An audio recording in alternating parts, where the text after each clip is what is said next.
এক বছরেরও বেশি সময় পর ব্রাজিল জাতীয় দলে ডাক পেয়েছেন নেইমার।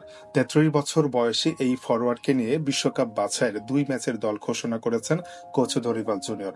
মার্চের শেষ দিকে অনুষ্ঠিত হতে যাওয়া ম্যাচ দুটিতে ব্রাজিলের প্রতিপক্ষ কলম্বিয়া ও আর্জেন্টিনা। নেইমার এর আগে ব্রাজিলের হয়ে সর্বশেষ ম্যাচ খেলেছেন ২০২৩ সালের অক্টোবরে। উরুগুয়ের বিপক্ষে ম্যাচে চোট পাওয়ার পর এক বছরের বেশি সময় তিনি মাঠের বাইরে ছিলেন। সম্প্রতি খেলায় ফিরে ছন্দে ফেরার ইঙ্গিত দিয়েছেন তিনি। ২০২৬ বিশ্বকাপের দক্ষিণ আমেরিকা অঞ্চলের বাছাইয়ে ১৮ রাউন্ডের মধ্যে এখন পর্যন্ত ১২ রাউন্ডের খেলা হয়েছে। ৫ বারের বিশ্ব চ্যাম্পিয়নরা আছে ১০ দলের মধ্যে পঞ্চম স্থানে। বিশ্বকাপে জায়গা করতে হলে এই অবস্থান ধরে রাখতে হবে সেলেসাওদের। তবে চলতি মাসে ব্রাজিলের যে দুটি ম্যাচ তাতে দুই প্রতিপক্ষই উপরের দিকে থাকা দল। আর্জেন্টিনা ২৫ পয়েন্ট নিয়ে আছে শীর্ষে, কলম্বিয়া ১৯ পয়েন্ট নিয়ে আছে ৪-এ। গুরুত্বপূর্ণ ম্যাচ দুটির আগে ব্রাজিল ফুটবল কনফেডারেশন প্রাথমিকভাবে ৫২ জনের দল ঘোষণা করেছিল।